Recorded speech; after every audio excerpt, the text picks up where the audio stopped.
Hey basketball guys, we have news. Let's go to more Los Angeles Lakers news, but first, don't forget to subscribe to the channel and leave a like. Hiring big stars has always been part of the Lakers project and history. Even though executives know they need to sign players, the Lakers are thinking ahead and want to make deals for young players with star potential. Lakers want to sign Benedict Mathurin from Indiana Pacers. Pelinka sat out the 2023-24 trade deadline, although by that point the Lakers under now ex-head coach Darvin Ham were mired in play-in terrain once again. Late into the season, Pelinka brought in free agent point guard Spencer Dinwiddie to essentially serve as his Vincent replacement off the bench, when injuries impeded Vincent's availability and hurt his rhythm when he did eventually suit up. Los Angeles went 47-35 but bested the 49-33 New Orleans Pelicans to secure the number 7 seed heading into the 2024 playoffs, where the Lakers were beaten 4-1 by the Nuggets in the first round. Pelinka outdid himself this past summer in terms of transaction inaction. He didn't make a single free agency signing or trade this offseason, though he did drafted 2 new Lakers, rookie guard Dalton Knecht, already looking like an all-rookie teamer, although he's quite limited defensively, and Bronny James, TBD.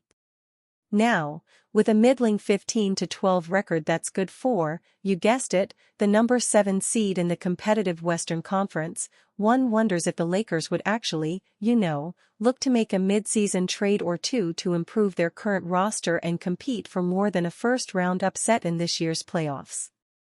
Cholo Martin Mogsino of Fadeaway World submits one fascinating trade with the Indiana Pacers that would seed LA doing just that.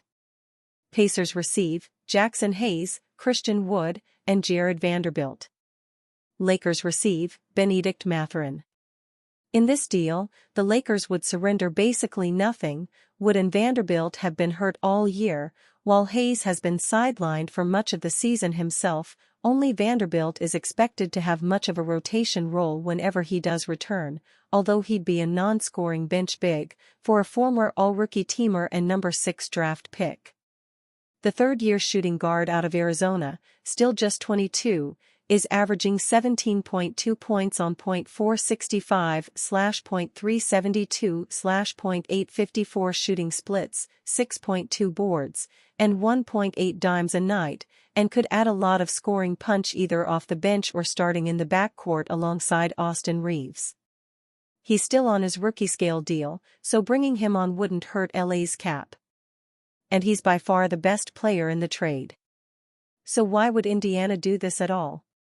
Los Angeles would need to include one or both of its tradable future first-round draft picks in such a deal. 3 reasons to believe the Lakers are heating up after beating the Kings. This team didn't hear no bell. If the Los Angeles Lakers were a movie character, they would have to be Jason Voorhees of Friday the 13th fame. Just as the hockey mask-wearing killer has overcome being shot, hanged, drowned and dismembered in order to terrorize the visitors of Camp Crystal Lake, the Lakers have seemed dead and buried numerous times, only to rise again.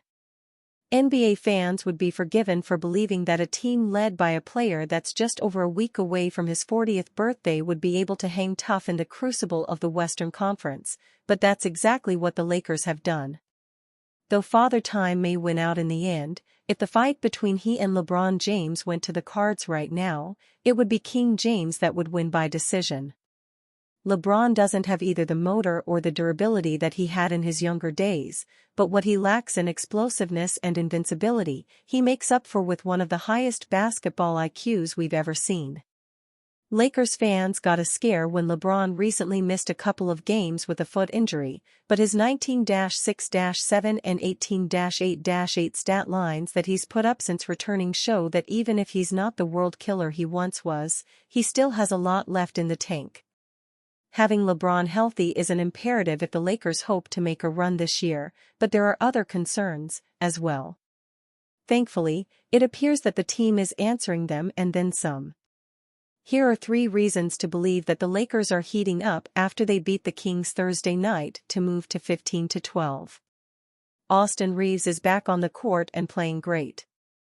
LeBron only missed 2 games with his sore foot, but Austin Reeves was out for 5 with a pelvic contusion. That doesn't sound like a lot of fun to experience, yet Reeves has looked no worse for wear since returning to the rotation. Though LeBron and Anthony Davis are the engine of the Lakers' offense, the whole thing just doesn't work very well when Reeves isn't involved. Take the Lakers' back-to-back losses to the Timberwolves and Heat in Reeves' absence, as the team managed a piddly 80 and 93 points. Reeves is second only to LeBron for the Lakers' lead in assists. With the ball in his hands, he's able to open things up for the two big dogs, but the Lakers are really at their best when Reeves is not only distributing the ball, but shooting it with confidence. Before his injury, Reeves hadn't shot the ball more than 12 times for 5 games in a row. Since coming back, though, he's attempted 45 shots in 3 games, and his aggressiveness against the Kings helped him get to the line 9 times, the second highest total of the season. Reeves is averaging over 20 points per game in those 3 games, and he led LA with 25 on Thursday night. LeBron and AD can't do it all themselves, but if Reeves can keep this up, they won't have to. Anthony Davis is looking like an MVP candidate again. Anthony Davis began the season scorching hot. He scored 31 points or more in 6 of his first 8 games while averaging over 11 rebounds per, and looked for all the world like he might actually make a run at MVP. As Davis went, so did the Lakers, which meant that the team also looked great early on. At one point LA was 10-4 and right up there near the top of the Western Conference standings. This team looked like they could hang with almost anyone, but as fans have seen by now, things haven't been going quite so swimmingly in the past month. The Lakers have issues with depth, period, but especially behind Davis, as Jackson Hayes has missed more games than he's played with a sprained ankle and Christian Coloco hasn't shown enough to earn any real minutes. For the Lakers to win, Davis needs to be Superman, and I apologize in advance if that made anybody have to think about Dwight Howard. It's true though, because there just aren't enough pieces on this roster to get into an 82-game battle of attrition with some of the younger and more stacked rosters in the West. Davis showed some signs of being unable to handle this tremendous burden, most notably when he was outscored by Nikola Jokic 34-14 in a loss to the Nuggets nearly a month ago, and when he combined to shoot a brutal 7-28 for a combined 20 points in the aforementioned defensive no-shows against the Heat and Wolves. Since those 2 defeats, Davis is back to his dominant ways, as he's registered a double-double every night while averaging over 30 points per game. He had a poor shooting night against the Kings, going only 7-20, but he showed how he can affect the game in other ways by grabbing 20 rebounds, swatting 6 shots, and swiping 3 steals.